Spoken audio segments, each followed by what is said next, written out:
बिस्मिल्लाहिर्रहमानिर्रहीम, अस्सलाम वालेकुम वरहमतुल्लाहि वबरकातुहू। अल्लाहुम्मा सल्लि अला मुहम्मद व आले मुहम्मद। रब्बि इश्रह ली सदरी वयस्सिर ली अमरी वहलुल उक़दतम मिन लिसानी यफ़क़हू क़ौली। आमीन। ख़वातीन हज़रात, आप देखें कुतुब ऑनलाइन और मैं हूँ बिलाल कुतुब, और आज का दिन आपके साथ एक तबीब के साथ, तबीब कहना ठीक है, जो आपके लिए आसानियाँ पैदा करते हैं। और ये मैं बात जो है ये कसरत से कहता हूँ और बार बार कहता हूँ, और इस बात को आपने भी हिफ्ज़ कर लेना है कि बहुत से ऐसे लोग होते हैं, डॉक्टर साहिबान होते हैं, बहुत से लोग और भी होते हैं जिनको कि आम ज़िंदगी में अप्रोच करने के लिए हमें वक्त लेना पड़ता है। लेकिन मीडिया का ये कमाल जादू एक है कि वो आपके घर तक, आपके ड्राइंग रूम में, आपके बेडरूम तक वो तबीब जो है उसका मशवरा पहुंचा देता है। आप हमें कॉल कर सकते हैं और अपनी जो भी तिब्बी राय होगी उसके साथ साथ जो शरई और मजहबी राय होगी वो भी आपको हदिया की जाएगी। इंतहाई मोहतरम आतिफ साहब, अस्सलाम वालेकुम। सब खैरियत से? आप बढ़िया। और जनाब साकिब भाई, अस्सलाम वालेकुम सर। वालेकुम खैरियत अस्सलाम से? जी। ये कहना ठीक है ना कि तिब के साथ साथ जो शरई तिब है वो भी इंसान को पैगाम के क्योंकि तौर शाह पे साहब देनी चाहिए। हिकमत और इल्म दोनों चीज़ें ये तो मोमिन की विरासत हैं, क्योंकि अम्बिया के तसद्दुक़ से अल्लाह ने उनकी कौमों को और उम्मतों को अता फरमाए। तो ये लेकिन जो जिसका काम है ना साकी भाई, उसी को रहना चाहिए। तो ये ज़्यादा बेहतर है ना। मैंने एक बड़ी अच्छी जो डेवलपमेंट देखी ना उलमा कराम में कोविड के दरमियान, वो ये थी कि अगर डॉक्टर ये कह रहा है तो ठीक है जी, बिल्कुल ऐसे। ये बड़ी अच्छी डेवलपमेंट, ये तो शरी मसला भी कि अगर डॉक्टर कह देना कि चेयर पे बैठ के नमाज़ पढ़ो तो उलमा को चाहिए वो इत्तफाक करें और उसको चेयर पे बैठ के ही नमाज़ पढ़ने पे। डॉक्टर दोस्त नहीं होना चाहिए, ऑब्जेक्टिव होना चाहिए जी। डॉक्टर मुखलिस होना चाहिए ताकि वो जो मशवरा दे वो अल्लाह की अमानत समझ के दे। क्या बात है, अमानत समझ के जी मशवरा देना, खूबसूरत बात है। डॉक्टर साहब, आज का जो मौसम चल रहा है, इस मौसम में दो तीन चीज़ें जो हैं वो हम फेस करते हैं। एक तो पसीना, गर्मी, ऊपर से गर्द।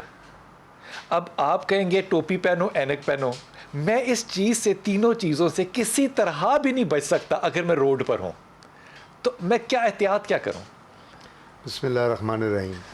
देखिए, सबसे बड़ी बात है बिलाल भाई कि जो ये मौसम है ये पंजाब में और लाहौर में स्पेशली ये अभी 2 माह और चलेगा, अगस्त सितंबर तक। हॉट ह्यूमिड वेदर, जिसे मानसून, जिसे बरसात कहते हैं, और स्वेटिंग बहुत है, पसीना बहुत आता है। तो वो आपकी बात बिल्कुल ठीक है कि पसीना ज़्यादा आता है। अब आप अगर सड़क पे हैं तो गर्द से बचना, और गर्द के अलावा पोल्यूशन और डस्ट खाली वही नहीं है, जो हमारी ये बसेस और ट्रक्स और बाकी जो हमारे व्हीकल्स हैं, जो इनका धुआं निकलता है वो भी हमारे लिए बड़ा हैज़र्डस है स्किन के लिए। वो खाली लंग्स को जाके या बाद में कैंसर लंग्स में नहीं करता, स्किन को भी वो वेयर एंड टेयर करता है, जो हमारी पोल्यूशन और डस्ट होती है। ये जो बसों के पीछे हम खड़े होते हैं कभी और वो धुआं पटास करके मारती है हमारे मुंह पे, वो हमारी जिल्द के लिए भी और हमारी इंटरनल ऑर्गन्स के लिए, दोनों के लिए बहुत मुज़रे सेहत है। क्योंकि उसके साथ लंग्स में जब वो धुआं चलता चला जाएगा, आप वो इनहेल करेंगे तो चांसेस हैं कि लंग कैंसर बन जाएगा। और स्किन पे जो वो धुआं पड़ेगा आपका कम्प्लेक्शन डार्क होता जाएगा। और वो लोग जिनका फेयर कम्प्लेक्शन है, अगर वो उस धुएं में और उस मिट्टी में पोल्यूशन में रहेंगे तो कल को उस फेयर कम्प्लेक्शन स्किन पे भी स्किन कैंसर के चांसेस हैं।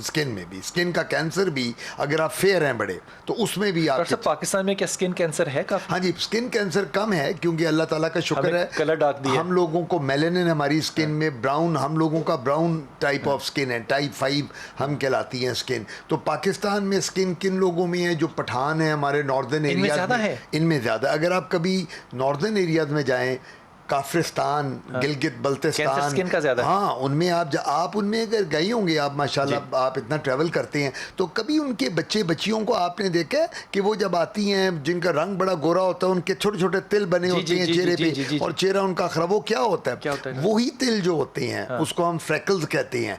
अगर वो स्किन बड़ी गोरी है और वो बच्चे धूप में एक्सपोजर उनका बहुत हो, क्योंकि वहाँ रिसोर्सेज तो इतने नहीं होते ना एयर कंडीशन के और बाकी, तो उन्होंने तो काम पहाड़ों में भी करना है, बाहर भी। उन लोगों में, बच्चियों में, जब तक वो जवान हो जाएं, बच्चे बच्चियां, उनमें कैंसर के चांसेस ज़्यादा हैं। मैं वापस आके पूछूंगा डॉक्टर साहब से, कॉलर पहले ले लूँ, कि जो धूप में बैठते हैं लोग ज़्यादा, उनकी झुर्रियाँ भी ज़्यादा पड़ती हैं, जो रिंकल्स हैं वो ज़्यादा पड़ते हैं, वो क्यों पड़ते हैं? जी समरा, अस्सलाम वालेकुम। जी बेटा। सर, मेरा ये इशू है कि मुझे बरसात के मौसम में बहुत ज्यादा पसीना आता है, जिसकी वजह से मुंह पे दाने बन जाते हैं। तो काइंडली इसके लिए कोई पसीना मुंह पे भी आता है समरा? जी, मुंह पे भी आता है। एज कितनी है सर? मेरी एज 20 है। आप अभी पढ़ रही हैं, यूनिवर्सिटी या कॉलेज में कहीं जाती हैं? जी जी पढ़ रही हूँ मैं अभी। अच्छा, तो बाहर सन एक्सपोजर कितना होता है आपका? यानी यूनिवर्सिटी कॉलेज में तो होता है ना, आप कोई सन ब्लॉक या कोई ऐसी प्रोटेक्टिव मेजर्स यूज़ करती हैं सन से बचने के लिए यूनिवर्सिटी कॉलेज में? नहीं जी, कभी कभी सनब्लॉक यूज करती हूँ बस। ठीक, मैं जवाब दे ठीक है डॉक्टर साहब, ये जो सन ब्लॉक लगाते हैं इस पे इस बात का भी जवाब दीजिएगा कि वो कहते हैं कि सन ब्लॉक हम लगाएं तो पसीना ज़्यादा आता है। जी हाँ, ठीक है। सन ब्लॉक, पहली बात तो ये है कि ये कहती हैं पसीना, पसीना तो आजकल सबको आता है। अब ये होता है ना, हम अगर आप, मैं, किबला साहब हैं, हम तीनों को अगर हम बाहर अभी धूप में खड़े हो जाएं, लेट से आधे घंटे के लिए, तीनों बिल्कुल एक एनवायरनमेंट में, आपके पसीने की इंटेंसिटी और क्वांटिटी और होगी, मेरी और होगी, इनकी और होगी। सही बात है। अल्लाह ताला ने हम सब के जो स्वेट ग्लैंड्स बनाए हैं वो मुख्तलिफ हैं। इसी तरह कुछ बच्चियां कहती हैं जी मेरा तो हाथ से पानी की तरह, पानी वो नलके का पानी बह रहा होता है, कई पाँव से, कई कहते हैं आर्म पिट्स में स्मेल बड़ी आती है गर्मियों में, स्पेशली लड़कों में, मर्दों में पीले रंग का पसीना, कमीज़ अगर आप पहने या नीचे आपने वेस्ट पहनी हो तो वो पीली हो जाती है, ठीक है ना।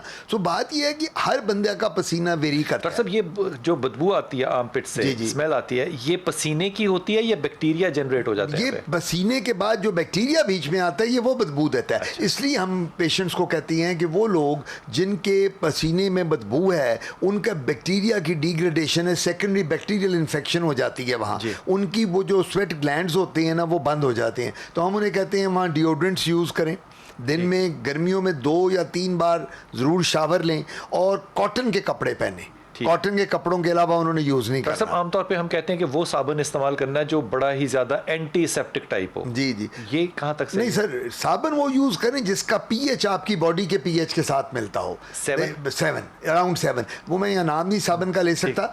मार्केट में प्रॉब्लम ये आती है, हम लोगों का, पढ़े लिखे लोग हमारे या जो पढ़े लिखे नहीं हैं, सब लोग मीडिया की हर चीज़ को फॉलो करते हैं। आजकल इलेक्ट्रॉनिक और प्रिंट मीडिया और सोशल मीडिया इसका दौर है। आप अब जब भी कभी देखेंगे कि मीडिया पे कोई साबुन की एडवर्टीजमेंट आ रही है, किसी शैम्पू की आ रही है, और वो किसी इंडियन एक्ट्रेस ने या बड़े बड़े एक्टर ने पकड़ा हुआ है, तो वो लोग उसको, हमारी खवातीन स्पेशली वो यूज, हालांकि उन एक्टर ने सिर्फ वो कमर्शियल के लिए पकड़ा होता है, हाथ में पैसे उसको मिल जाते हैं, उसने कभी यूज़ नहीं किया होता। सब बच्चा पूछता है हमेशा देख के कि ये ड्रिंक पिलाएं, उनको माँ कहती है कि ये नहीं पिलाना, तो वो कहता है कि वो तो पी रहे हैं। हाँ, तो उनका कह रहे हैं वो गंदे बच्चे हैं, वो कह रहे हैं लेकिन वो तो उसको अच्छा कह रहे हैं, तो फिर मैं क्यों ना। बहुत मुश्किल है समझाना बच्चे को कि एडवर्टीजमेंट जो है वो एडवर्टीजमेंट। मैं आपको एक एग्जांपल देता चलूं, सिगरेट के हर डब्बी पे और पीने वाले के लिखा लिखा हुआ ये है कैंसर करता है कॉज, ठीक है ना। फिर पी रहे सिगरेट, और वो सिगरेट दिखा भी रही हैं, वो ब्रांड भी दिखा रहे हैं, नीचे लिखा है ये कैंसर करता है। ओ भाई क्यों दिखा रहे हो फिर, why are you showing that advertisement? पैसा बड़ा है कैंसर, एग्जैक्टली, पैसा बड़ा है मैं, पैसे पैसा की बड़ा है ताकत जो है मैं। वो जी ये। अस्सलाम वालेकुम। सामिया। जी अस्सलाम वालेकुम। वालेकुम सलाम बेटा।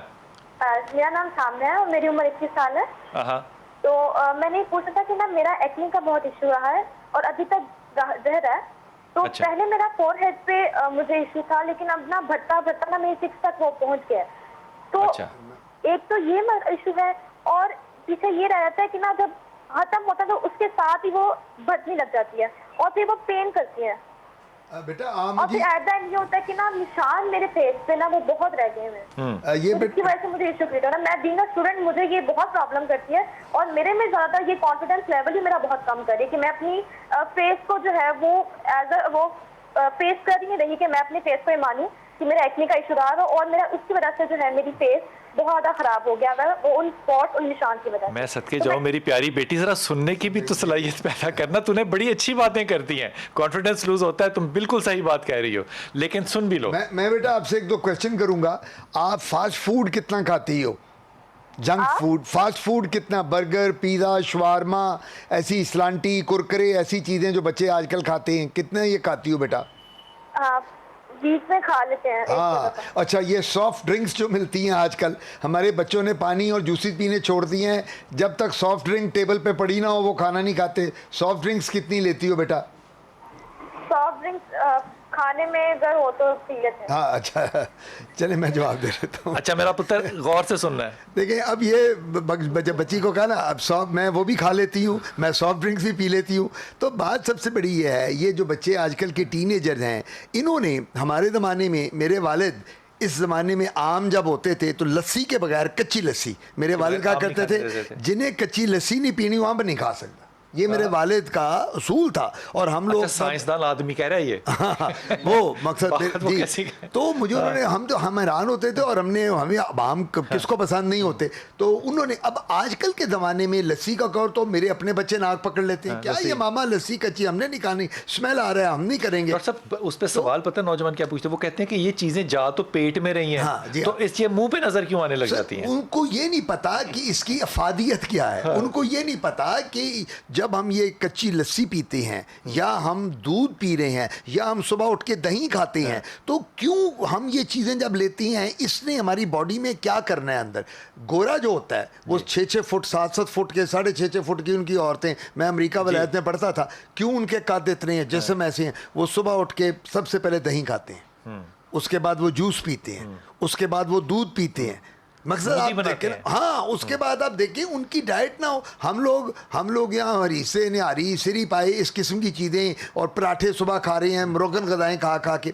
तो ये जो बच्ची है, इसको मैं ये कहूँगा, मैंने जो क्वेश्चन पूछा, फास्ट फूड छोड़े जी, एक फास्ट फूड, एक ये सॉफ्ट ड्रिंक्स छोड़े बच्ची, फ्रूट्स जूस और फल का इस्तेमाल ज़्यादा करे, और कोशिश ये करे कि इन दिनों में जब पसीना और गर्मी और हबस है तो एयर कंडीशन का ज़्यादा यूज़ करे, अगर वहाँ अवेलेबल है इसके पास। नहीं तो हबस में जब कम बैठे, पंखे के नीचे ज़्यादा बैठे, ताकि पसीना कम से कम सूखता आए। रहे। जी। और ये जो एक बात जो कि मैं डॉक्टर साहब से नहीं पूछूंगा वो ये है कि वो फिर अगले बच्ची ने एक मुझे ये भी कहा, उसने कहा कि आप हमेशा कह देते हैं कि फास्ट फूड नहीं खाना, चिप्स नहीं खाने, ये नहीं करना, तो वो तो स्टाइल है, एक हाथ में थोड़ी सी बॉटल होनी चाहिए, एक हाथ में छोटा सा कोई पैकेट होना चाहिए चिप्स का।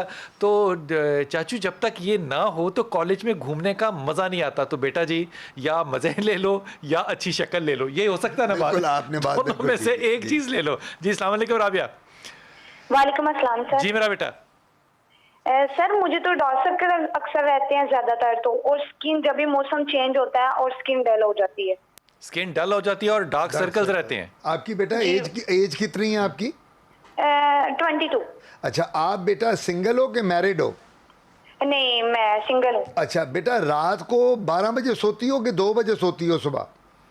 नहीं सर, जल्दी यूनिवर्सिटी जाना होता है इसलिए जल्दी। नहीं, आजकल बच्चे मोबाइल पे पूरी रात बैठ के ड्रामे चैटिंग देखने करते होते हैं हैं, ना, ड्रामे चैटिंग देखते करनी होती है, सारा। बड़ी ज़रूरी काम तो होता है। मैं सोच रहा था कि कई दफ़ा आप बच्चे लेट सोते हैं, इस तरह तो नहीं आप जी करती हो? नहीं नहीं सर। अच्छा ठीक। अच्छा, तुमने अर्तुगरुल देखा है? जी सर, देखा। सारी किस्तें? नहीं सर, 2 सीजन देखे हैं बस। दो? होए होए होए, मेरा बच्चा पीछे रह गया। 2 के बाद तुमने अगला तीसरा सीजन देखा ही नहीं है? नहीं नहीं सर, बस छोड़ दिया। इस वक्त इसने ना विकेट पे सेफ्टी के साथ बॉल खेला है। जी डॉक्टर साहब। ये जो हल्के पड़ जाते हैं आंखों, इनको हम हेलोज कहते हैं। ये एक मौरूसी होती हैं, जेनेटिक होती हैं। अगर आपके हल्के पड़े हैं तो हो सकता है आपकी वालदा के हों, आपके वालिद की हों, बहनों भाइयों की हों। नंबर 1, ये कम ज्यादा होते हैं? जी कम रहते ज्यादा हैं। ये रहते हैं। नहीं, ये एंग्जाइटी और स्ट्रेस के साथ बढ़ते हैं। आपको अब मैं एक बात बता दूं, आप अगर अल्लाह ना करे कोई फैमिली में किसी का मिसहैप हो जाता है, कोई डेथ हो जाती है अनटाइमली, या कोई स्ट्रेस है, नौकरी छूट गई, फाइनेंशियल स्ट्रेस आ गया, तो लोग आपकी शक्ल देख के कहते हैं भाई 2-3 महीने पहले तो तुम्हारा चेहरा बड़ा ग्लो कर रहा था, क्या बात है, चेहरा उतर गया है, हल्के पड़ गए हैं। तो उनको फिर आप बताते हो कि मेरे साथ ये मिसहैप हुआ। तो स्ट्रेस सबसे बड़ा फैक्टर है। दूसरा जो फैक्टर है वो ये है कि हमने दूध पीना छोड़ दिया है। बच्चों को हम अपने घर में हम दूध पिलाते हैं, हम लोग जो इस उम्र में हैं, और यार दूध नहीं पीना, मैंने दूध नहीं पीना। भाई दूध जो है वो कंप्लीट ग़िज़ा है, चाहे आप मिल्क शेक की फॉर्म में पी लें, आप डिज़र्ट्स की फॉर्म में पी लें, आइसक्रीम की फॉर्म में पी लें, दूध पीना बड़ा ज़रूरी है। तीसरी बात जो है वो ये है कि हम मज़हब से दूर होते जा रहे हैं। जब आप नमाज पढ़ें 5 वक़्त की, कलाम पाक पढ़ें और अल्लाह के नज़दीक हों, तो मैं आपको यकीन से कह सकता हूँ कि हलकों पे भी फ़र्क पड़ता है। हल्के आपके बहुत बेहतर, चेहरा आपका ग्लो करता है। ये मैं अपने तजर्बे से आपको बता रहा हूँ। ठीक। और स्ट्रेस देखें, मुझे लोग आके कहते हैं, मेरे वालिद थे गुलाम शबीर साहब, उनके पास एक खातून आई, उसने कहा डॉक्टर साहब मैं स्ट्रेस दूर करने के लिए योगा करती हूँ। तो मेरे वालिद ज़रा थे बड़े डॉक्टर के साथ, ज़रा ये भी आलिम भी थे बड़े, उन्होंने कहा तुम योगा करती हो, तुम्हें शर्म नहीं आती? 5 वक्त की नमाज पढ़ो, कुरान पढ़ो, योगा शोगा भूल जाओ। जब ये पढ़ोगी अल्लाह ताला के साथ हम कलाम हो जाओ, सब कुछ ठीक हो जाएगा तुम्हारा। योगा से क्या बनेगा तुम्हारा? सो थिंग इज़ कि हमें इन चीज़ों की तरफ ज़्यादा जाना है। हम लोग जब स्ट्रेस लेते हैं तो हम क्या कहते हैं, इम्तिहान का स्ट्रेस है, घर में स्ट्रेस है। डॉक्टर साहब नींद कम करने से भी हल्के पड़ जाते हैं? यस, नींद कम करने से, तभी तो मैं इस बच्ची को पूछ रहा था। 7 आवर्स स्लीप मिनिमम Must है। आपकी होनी चाहिए। रात को 6-7 घंटे आपका सोना बड़ा ज़रूरी है। हम लोग जो आजकल रात को बच्चे ज़्यादातर 12-1 बजे सोते हैं, 5 बजे 6 बजे उठ जाते हैं, 2 बजे सोते हैं, ये गलत है। डॉक्टर साहब मैं इशा के बाद सोता हूँ, सारे मुझे बुरा भला कहते हैं। आप तो इशा के बाद तो सोने का वो कहते हैं ये कोई वक्त है सोने वो का? तो यही तो नबी पाक का और हमारे सुन लो जो मुझे क्रिटिसाइज करते हैं कि इतनी जल्दी क्यों सोते हो। भाई शाम की शादी हो ना तो मेरे लिए अजाब हो जाता है खड़ा के 11 बजे कौन वापस आएगा, कौन वापस आएगा। इसका ताल्लुक जो है वो यकीन कीजिए, ये जो डॉक्टर साहब कह रहे हैं ना, ये बिल्कुल ईमानदाराना बात है। और एक डॉक्टर कह रहा है, वो मजहबी तौर पे नहीं कह रहा ये बात कि आप अपने आप को जब स्ट्रेस लेस करना चाहते हैं, तो मैं ईमानदारी से कह रहा हूँ, मैं नहीं कह रहा नमाज नहीं पढ़ी, ज़रूर पढ़नी, सिर्फ वुजू करके देख लो, आपका स्ट्रेस आधा नीचे हो जाएगा। वक्फा लीजिए, वापस आते हैं।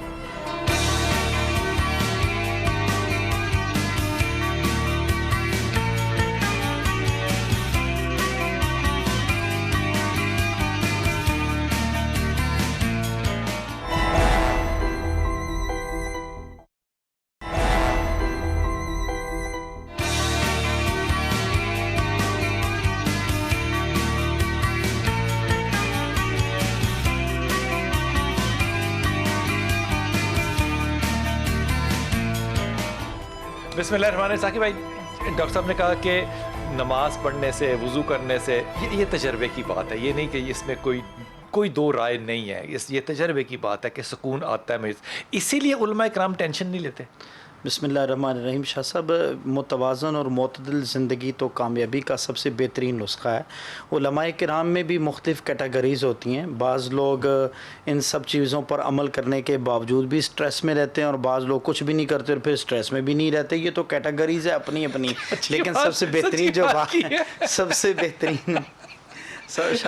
बेहतरीन बात वो ये है, इन्न अक्रमकुम इंदल्लाहि अत्काकुम। अल्लाह की नज़र में वो शख्सी और तकवे को अल्लाह पाक ने इतना उस पर ज़ोर दिया है कि लन यनालल्लाह लुहूमुहा वला दिमाउहा वलाकिन यनालुहु तक़वा मिनकुम। भी मुझे अल्लाह फरमाता है तुम्हारे खून और गोश्त की ज़रूरत नहीं, तुम्हारे तकवे की ज़रूरत है। डॉक्टर साहब की तवज्जो भी उसी तरफ है कि स्ट्रेस, नींद, चेहरे की झुर्रियाँ, बेख्वाबगी, परेशानी, टेंशन, सब चीज़ों का इलाज है कि अपनी ज़िंदगी मोतदिल कर लो। टाइम पे सो, टाइम पे उठो और ज़िंदगी की और उसमें बीच में ना बांटो, हिस्से बांटो। जी जी बिल्कुल। सुबह से शाम तक, मतलब कोई ज़रूरी नहीं है बैल बन के गाड़ी के आगे लगा जाए, बीच में ब्रेक करनी है, तकसीम करें अपने, तकसीम करें, माल को कलूला भी करें। जी, कलूला भी करें, ये भी सुनना है। कलूला कहते हैं इसको कि आफ्टरनून के बाद खाना खा के जब आप आधा पौना घंटा सोते हैं, बीच में जैसे नैप कहते हैं। जी जी, ये जिंदगी की बड़ी सहूलतें हैं जिनसे कि हम बेनियाज हो चुके हैं। बेशक बेशक। हुज़ूर नबी रहमत सल्लल्लाहु अलैहि वसल्लम मस्जिद नबवी के अंदर हज़रत तलहा का बाग था जो बाद में उन्होंने मस्जिद नबवी के लिए वक्फ किया।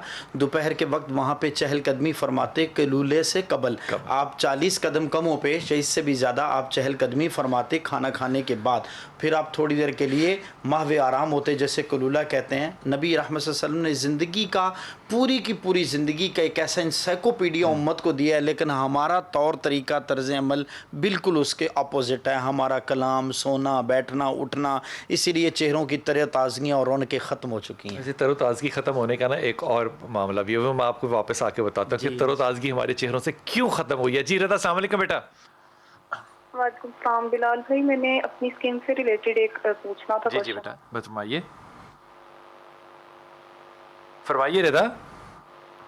जी बिलाल भाई, मैंने ये पूछना था कि मेरी स्किन टाइप वैसे तो ऑयली है, लेकिन पिछले कुछ अरसे से जो है ना मैं देख रही हूँ कि मेरी हाथों और पाँव की जिल्द जो है ना वो बारीक बारीक लेयर्स की सूरत में उतरती जा रही है, मतलब उतरना शुरू हो गई है। अच्छा।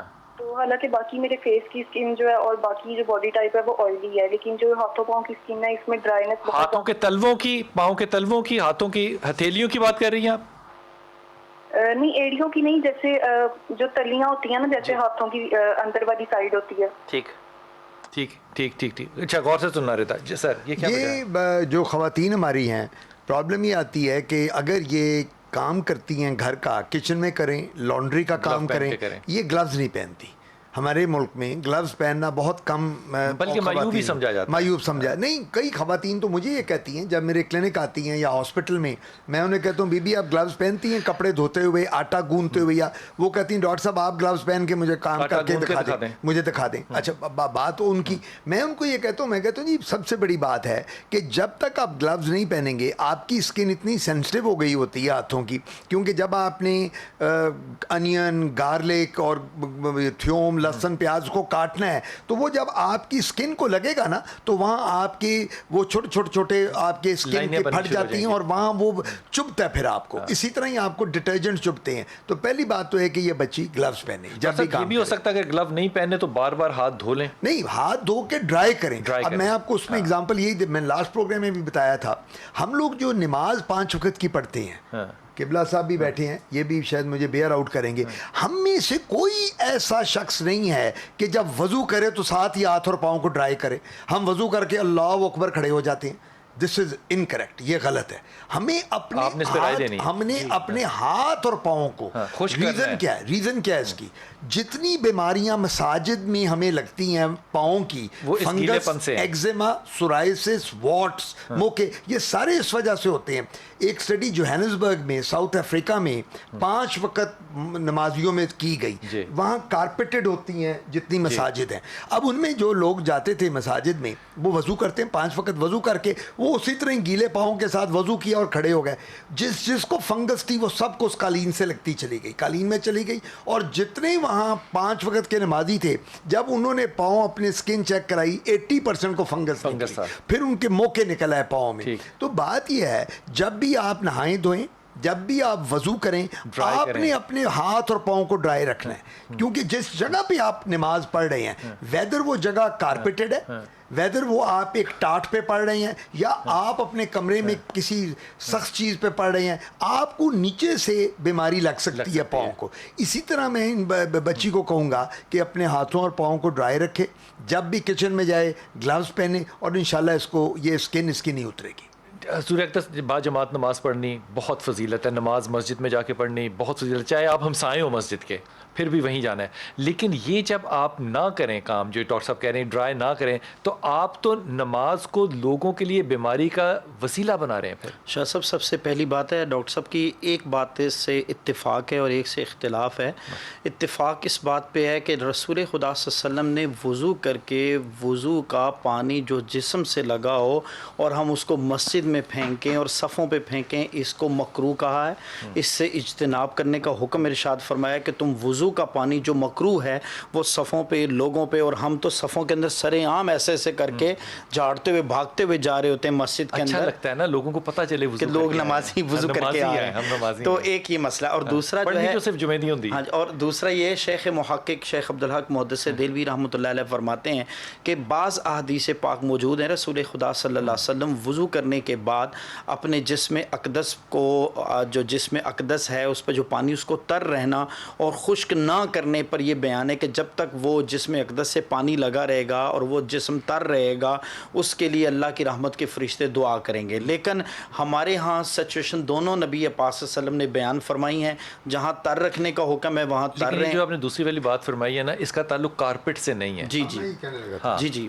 तो अब हमें ये वो हमें अपने पता तक होना आप चाहिए। फरिश्तों से जरूर लें जी, शाबाशी, लेकिन अवामुन्नास को फितने में ना अवामुन्नास को ना डालें। डालें। लेकिन शाह साहब, यहाँ पे हमें खुद इस चीज़ का ख्याल रखना चाहिए कि हमारी वजह से कहीं फितना पैदा तो नहीं हो रहा, बीमारी पैदा तो नहीं हो रही, फंगस पैदा हो रहा है, फंगस पैदा तो नहीं हो रहा, दूसरे लोगों को परेशानी तो नहीं हो रही। हम तो खाना, इसीलिए तो रसूल खुदा सल्लल्लाहु अलैहि वसल्लम ने फरमाया कि घर में थूम प्याज खा के आओ तो मस्जिद में इस हालत में आना मकरूह है। गुड़ मीठी चीज़ खाओ ताकि उसकी बदबू मुंह से ज़ाइल हो जाए, ताकि अल्लाह के फरिश्तों को उससे तकलीफ ना हो। हम लोग तो माशाल्लाह खाना भी इतना ज़्यादा खाते हैं, बल्कि कम खाते हैं, सर, फरिश्तों को भी और इंसानों को भी। और फिर हम साथ वालों को भी बताते हैं, फील करवाते हैं कि आज हमने फलां खाना खाया है। और सरेआम नमाज में डकार मारना, छींक आना और अच्छा, वैसे माफी के साथ मुझे कभी कभी लगता है कि खांसने का सारा स्टोर भी हम वहीं आके खोलते हैं। हाँ जी, और फिर बड़ा खांसी करता है तो छोटे बच्चे भी फिर उन्होंने शुरू कर करते दिया होता है। हैं। एक अजीब सा समा होता है। जी, अस्सलाम वालेकुम मैडम। वालेकुम अस्सलाम सर। जी बेटे। स्किन का इशू है कि मेरी स्किन सर्दियां हो गर्मियां हो ड्राई रहती है। अच्छा जी। क्यों ड्राई रहती है? उसे गीला कर लिया करो, पानी डाल दिया करो। अच्छा, तो तुम कोई लगाती हो ऊपर ऑइंटमेंट वगैरह, कोई लोशन लगाती हो, क्या करती हो? नहीं नहीं, कुछ भी नहीं क्यों नहीं करती अनम, ये क्या बात हुई? सर। वो स्पॉट से बन जाते हैं, उससे वो बड़ी इरिटेशन होती है। सबसे ज्यादा आसान नुस्खा तुम्हें मैं बता रहा हूँ डॉक्टर साहब के वालिद का। हाफ तुमने लेना है अर्क गुलाब और हाफ लेना है तुमने ग्लिसरीन। इन दोनों को तुमने करना है शेकर में शेक, और उसके बाद लगाना है तुमने सारी बॉडी पे। यकीन करो अगला हफ्ता तुम्हारा चैन से गुजर जाना है। सर्दियों का बेहतरीन नुस्खा। बेहतरीन नुस्खा है यार ये, लेकिन इस नुस्खे में एक बुराई है, सस्ता है। बस इसके अलावा इसमें कोई बुराई नहीं। मशहूरी नहीं ना आ रही है वो इसमें जो किसी आपने सस्ते वाली बात की ना, तो मेरे पास जब कभी पेशेंट आते हैं तो मैं, अब वो आते हैं कि जी आप प्रोफेसर आतिफ काज़मी को दिखाना है, जाना है, एक सीनियर बंदा है, तो मैं उनको सस्ती दवाई लिख दूँ ना, तो कबूल नहीं वो होती। मुझे बड़े अजीब से मुझे फ़ोन करके कहते हैं डॉक्टर साहब ये जो आप तो इतने बड़े डॉक्टर हैं, फीस भी आपने ली है, दवाई आपने बड़ी सस्ती लिखी, हाँ। तो इसकी तासीर सही होगी दवाई की, ये हम ले लें जो वो देते हैं। सो कई दफ़ा लोगों को कॉम्प्लेक्स होता है कि जब तक उनको महंगी दवाई हज़ारों में ना लिख के दी जाए वो ठीक नहीं होगा। अच्छा, ये जो बच्ची अब बात कर रही थी ड्राई स्किन की, प्रॉब्लम ये आती है कि जिस तरह हमारी शक्लें, कहते हैं ना ये अपने मामू पे चला गया, ये खाला पे, पुप्पो पे, इसकी आंखें चाचे पे हैं, कादिस का चाहे उस पे है, इसी तरह स्किन भी हमारी जेनेटिकली ये हमें मिलती है। कईयों की स्किन पेरेंट्स की ड्राई है, मदर की तो बच्चे की ड्राई हो मामू की भी हो गई, सकती मामू है, की भी हो सकती है, चाचा, यानी दोनों साइड से, ठीक है। वालिद और वालदा, मैटरनल पैटर्नल दोनों साइड से। सो पहली बात तो ये जेनेटिक है। दूसरी बात, जिस तरह आपने वो बात की, मेरे वालिद भी ये कहते थे ग्लिसरीन एक्वारोल सस्ता इलाज है, ये वो करें, और सब बेहतरीन है, दिस इज द बेस्ट जो आपको जो और इसे एलर्जी कोई नहीं है। हाँ, इसकी कोई साइड कोई भी इफेक्ट लगा नहीं सकता है, है, कोई भी कुछ लगा नहीं ले। और दूसरी बात यह है कि मैं इसको बच्ची को ये कहूँगा जब स्किन ड्राई हो तो पानी का इस्तेमाल ज़्यादा करें। करें, जूसेस ज़्यादा लें, फ्रूट्स ज़्यादा सब लें। कितना पानी एक 24 घंटे में इंसान को 24 एक घंटे इंसान में कम से कम 5 to 6 ग्लासेस ऑफ वाटर पीने चाहिए। पीने चाहिए।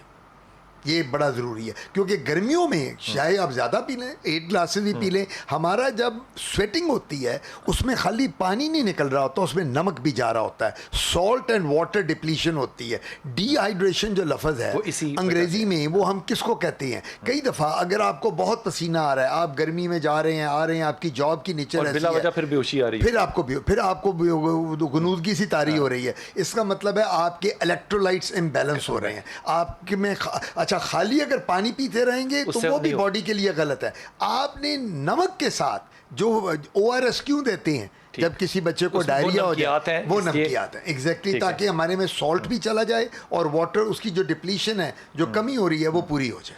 वक्फे पे जाएंगे। और एक बात अर्ज करता चाहूँगा, जैसे डॉक्टर साहब कह रहे हैं ना कि वो मामू पे कोई चला जाता है, कोई वहाँ से आ जाता है, कोई इधर से आ जाता है, तो मैंने एक डॉक्टर साहब से पूछा, मैंने कहा डॉक्टर साहब आजकल हमारे बच्चों के और बच्चियों के ना कद बड़े छोटे हैं, तो उन्होंने अपने हाथ को यूँ किया, कहते एने बर्गर खाओगे तो फिर एने कद, तो उनके वक्फा लीजिए वापस आते हैं।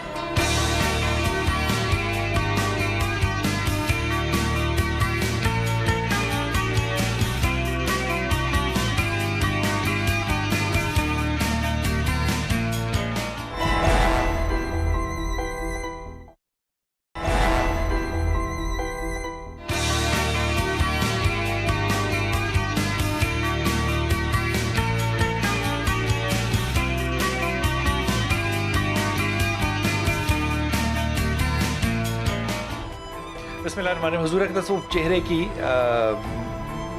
तरोताज़गी की बात हो रही थी। रसूल पाक सल्लल्लाहु अलैहि वसल्लम की डॉक्टर साहब हदीस है कि जिसने मेरा जिक्र सुना, मेरा कॉल सुना, मेरी हदीस सुनी और उसको आगे पहुंचाया, उसके लिए क्या है? उसका चेहरा अल्लाह पाक तरोताज़ा रखे क़यामत तक के क़यामत लिए। तक के लिए। इसका मतलब हदीसें सुनानी चाहिए, गुफ्तगू बातें में करनी चाहिए, करनी नबी का चाहिए। जिक्र जो है वो कायम करना और चाहिए, अपनी मजलिस में बुरूए कार रखनी चाहिए। क्या इससे बात है। मजलिसों को अल्लाह पाक 4 चांद लगा देता है। शाह जी ये दुआ दें साकी भाई कि हम अपनी मजालिस के अंदर जिक्र रसूल और अहले बैत को जी, जी, जारी बेशक। करें। ये तो हमारी ईमान का हिस्सा है। जिस दिल में, जिस जिस्म में, जिस रूह में, जिस मन में, जिस तन में जिक्र मोहम्मद व आले मोहम्मद नहीं, वो जिस्म भी, तन भी, मन भी, जिंदगी भी, कायनात भी, सब कुछ उसके लिए अधूरा है, क्योंकि कुल कायनात अल्लाह ने मोहम्मद व आले मोहम्मद के वसीले से बनाया है। अधूरे को एक लफ्ज़ से तब्दील कर सकता हूँ, जी। बेकार है, बेकार है, बेफायदा है, बेफायदा ज़ाया है। बिल्कुल ज़ाया है। जी निगार साहब अलैकुम। जी निगार बेटा, सर मैं रावलपिंडी से बात कर रही हूँ सर। एक्चुअली मेरे जो है ना हाथों की स्किन बहुत उतरती है, दोनों हाथों की। अच्छा, तो मैंने इसके ऊपर इसका कोई मुझे रीजन नहीं समझ आता कि किस वजह से होता है, और इसके ऊपर ना तो मैं ही कोई क्रीम और कुछ ऐसी मेडिसिन यूज करती हूँ। ये तो ठीक। पहले भी हमने जवाब इसका दिया था नहीं कि नहीं, ये बच्ची और है। अच्छा बच्ची और है। हाँ। तो वो इसका भी यही होगा कि जब भी ये बच्ची को मेरी एडवाइस होगी किचन में जाए, घर का काम करे, लॉन्ड्री का, तो ग्लव्स पहने। नंबर बेटा 1। तुम ग्लव्स पहनती हो काम करते हुए किचन में या कोई काम और? नहीं नहीं, मैंने ग्लव्स नहीं पहनती। अच्छा, किचन का काम करती हो? जी। अच्छा, ये ग्लव्स हैं, ये पता है, ये तो वैसे तो ये कोविड की वजह से पहने होते हैं, लेकिन ये ग्लव बड़े कंफर्टेबल होते हैं, पता है। ये पहन सकती हो तुम, और इससे आटा भी गूंदा जा सकता है। मैंने गूंद कर देखा है, मुझे कोई ये ना कह सकता कि इससे काम नहीं होता। वो काम उनसे नहीं होता जो बड़े वाले ग्लव हाँ जी, होते हाँ हैं, जी। उनसे नहीं होता। इनसे इंसान प्याज काट सकता है, सब्जी काट सकता है, झाड़ू दे सकता है, आटा गूंद सकता है, सालन पका सकता है, चिकन काट सकता है। अब ये नहीं पूछना अल्लाह ताला जो खुश सबसे रखे। important हालांकि चीज़ है। आपने नहीं पहने हुए, आपको कैसे पता है किन से वो बर्तन शाह धुलते साहब हैं? आपकी मतलब जो तरीका आपने अपने बता पे मिसाल देनी है, मुझे नहीं मिसाल देनी। शाह साहब जिंदगी में तो ये चीज़ें बहुत, किचन में ज़्यादा काम ही बर्तनों का होता है और फीमेल को ज़्यादा प्रॉब्लम ही। और हमारे यहाँ तो आजकल वो कूचियाँ और वो लोहे की, वो क्यों डॉक्टर साहब, वो लोहे की कूचियाँ, उससे वो मेरा किस दिन शायद मुंह बना होगा साकिब भाई किचन में, तो मेरी बीवी ने कहा कि रसूल पाक सल्लल्लाहु अलैहि वसल्लम अपनी बीवियों के साथ काम करते थे ना, तो तुम सुन्नत समझ के इबादत कर रहे हो इस वक्त, अपने आप को तुम मजलूम ना समझो किसी तरह से भी। क्या बात तो सही है ना, बिल्कुल है। मजलूम नहीं समझना। तो नहीं बिलाल भाई, बाहर के ममालिक में आप नहीं अगर अपनी करता। वाइफ के साथ जाएं तो वहाँ नौकर मिलते हैं, मुलाजिम मिलते हैं, वहाँ आपने खुद करना है। मैं अपनी वाइफ के साथ बाहर था, वहाँ तो अपना वॉशरूम था, खुद धोना पड़ता वॉशरूम है। भी साफ करना खुद, और वॉशरूम ड्राई करके निकलना है। हाँ, ड्राई करके, बिल्कुल। ये बात जो एक कॉन्सेप्ट है ना, हमारे यहाँ नहा के निकलते हैं जी, जी, लोग जी, और वो जी, गीला का जी, गीला जी, छोड़ जाते हैं, जी, इंतहाई गैर अखलाकी हरकत है। आप निकलें तो इस तरह का निकलें बाथरूम को साफ करके कि दूसरा शख्स उसको इस्तेमाल कर सके जाके। ट्रेंड तो है ही है, लेकिन ये आका की सुन्नत मुबारका भी है। अपनी अल्लाह जिस्म खुश की, रखे अपने- आपको। ये जब आप अपने आका घर की बात कर देते हैं ना, फिर खत्म बात है सारी, आर्गुमेंट्स खत्म हो जाते हैं। माशाल्लाह जी बेटा सर। अस्सलाम वालेकुम। वालेकुम सलाम। मेरा क्वेश्चन ये है कि अक्सर ऐसा होता है कि हमारे फेस की और हमारी नेक की स्किन का कलर डिफरेंस बहुत होता है। हाँ, उसके मुतालिक मैं क्वेश्चन पूछना चाहती हूँ कि उसके लिए हमें क्या करना चाहिए। बात तो तुम बिल्कुल सही कह रही हो। और नोट भी, और हाथों का भी, वो कोई हाथ यूं कर लेता है तो उसका रंग और होता है, मुंह का रंग और होता है। एक तो उसकी वजह मेकअप हो सकती है, लेकिन मेकअप के अलावा क्या डॉक्टर साहब वजह हो सकती है? देखिए, ये जो बात इसने की है ना बच्ची ने, ये बड़ी कॉमन चीज़ है। अब रीज़न क्या है, मैं इसकी Embarrassing बड़ी है पहले, वैसे। हाँ नहीं, अब मैं आपको बता देता हूँ। हमने सुबह से रात तक 24 घंटे बॉडी को तो कवर किया होता है ना, ये हमारी बॉडी कवर है सारी, ठीक है ना। हमारा एक्सपोज्ड एरिया कौन सा है? हाथ वो और हमारा चेहरा। ये एक्सपोज्ड एरिया है, और हाथ एक्सपोज्ड एरिया है। पाँव तक हमने जूते पहने हुए कवर किया होता है। अब जब हमने पूरी बॉडी कवर की हुई है तो इस पे तो सन एक्सपोजर होना ही नहीं, तो काला ही नहीं होना। ये तो काला ही नहीं होना। ये तो जो अल्लाह ताला ने ओरिजिनल रंग दिया है आपका, गोरा है कि जैसा भी है जैसा वो भी है। होगा। जब आपका ये एरिया एक्सपोजर होता है ज़्यादा, चाहे धूप से हो, चाहे पोल्यूशन से हो, चाहे डस्ट से हो, चाहे किसी भी चीज़ से हो, इस पे चेहरे की स्किन पे फ़र्क पड़ता है। इसी वजह से हम लोग उन लोगों को जिनकी जॉब मार्केटिंग की है, जिनकी जॉब सन एक्सपोजर वाली जगहों पे है, हम उनको कहते हैं भाई तुमने जब भी जाना है एक सन ब्लॉक ज़रूर यूज़ करना है। वो सन ब्लॉक जो होता है ना, वेरी करता है हर स्किन के लिए। ये नहीं है कि जो आप सन ब्लॉक लगाएं वो मैं लगाऊं, वो किरबला साहब भी लगाएं, आपकी स्किन और है, टाइप के मेरी ऊपर। स्किन टाइप पे वो हम बताते हैं। दूसरा फिर हम उनको ये कहते हैं कि सन ब्लॉक के साथ एक हम क्रीम देते हैं, डर्माटोलॉजिस्ट खुद हम बनाते हैं, जिससे चेहरे पे ग्लो आती है, ये चमक आती है। जो बाजारी क्रीमें है ना, जो गोरा करने वाली क्रीमें हैं, बिल्कुल वो नहीं, उसके अंदर स्टीरॉइड्स और मरकरी है। वो तो करेंगी तो ये खवातीन के चेहरे पे बाल आ जाएंगे, इनके झुर्रियाँ पड़ फिर जाएंगी। एक और मसला हो जाएगा। नहीं, आजकल अभी हम जब प्रोग्राम पे नहीं थे तो आप वैसे मुझसे बात कर रहे थे कि डॉक्टर साहब ये झुर्रियाँ बड़ी जल्दी पड़ जाती हैं आजकल। हमारी नानियों दादियों को तो झुर्रियाँ नहीं पड़ती थी 70 साल की, वो जवान होती थी। अब तो 35 साल की उम्र में झुर्रियाँ पड़ जाती हैं। रीज़न ये है कि हमारी खवातीन जो हैं आजकल की, ज़्यादा क्रीमें इस्तेमाल हो ये रही। क्रीमें ब्यूटी सलोन्स पार्लर पे जा जा के स्किन का वेयर एंड टेयर कराती हैं। हमारी जो नानियाँ दादियाँ थी, आपकी मेरी जब उस उम्र में, उनको तो ब्यूटी सलोन का का पता नहीं होता था, उन्होंने तो हर्बल प्रेपरेशन के खाने खाने हैं, उन्होंने अगर कोई चीज़ करनी है तो मक्की की रोटी, साग, देसी घी वगैरह लेना है, उनको कभी मसले नहीं थे। तो मेरा मशवरा ये होगा, ये ये वाली गोरा करने वाली ये नहीं लगानी, बिल्कुल नहीं लगानी, चेहरे पे बाल आएंगे, झुर्रियाँ पड़ेंगी। और कोशिश करें ब्यूटी सैलून पे जब जाएं तो ब्यूटी सैलून वाली खातून का ये काम नहीं है कि वो स्किन को ट्रीट करे, उसका काम है ब्राइडल मेकअप करना, उसका काम है मैनिक्योर पेडिक्योर करना। जो स्किन डिजीजेज हैं वो स्किन स्पेशलिस्ट का काम है। अब मुझे अगर एक खातून आके कहे कि डॉक्टर साहब मुझे दुल्हन बना दो, तो मैं दुल्हन नहीं बना सकता, मैं दुआ दे सकते हैं, मैं दुआ दे सकता हूँ उसके नेक नसीब के लिए, कह सकता हूँ अल्लाह नेक नसीब करे। लेकिन एज ए डर्मेटोलॉजिस्ट मैं उसकी स्किन को देख के स्किन का एडवाइस कर सकता हूँ कि बेटा तुम्हारी स्किन का ये मसला है। लेकिन दुल्हन सिर्फ ब्यूटी सैलून वाली बना ये जो ज़्यादातर स्किन के ऊपर जो धूप पड़ रही है, इसको बचने का एक आसान तरीका ये है कि आप पी कैप पहना करें। हैट पहनने का हमारे यहाँ रवाज नहीं है, वो भी पहन सकते हैं, लेकिन पी कैप अगर पहनेंगे तो आपका चेहरा जो है वो काफ़ी हद तक आ जाएगा। लेकिन फैशन अगर आपको कबूल हो तो छतरी अगर आप ले लेंगे धूप से बचने के लिए, तो आपको ये प्रॉब्लम जो है नेक का और फेस का, ये बहुत मुख्तसर और बहुत कम हो जाएगा। सवाए इसके कि आपने मेकअप मुंह पे किया और गर्दन पे नहीं किया हुआ, वो एक अलग प्रॉब्लम है। लेकिन धूप से जो स्किन जलती है उससे आपकी डार्कनेस फेस पे ज़्यादा आती है। जी फातिमा, अस्सलाम वालेकुम बेटा।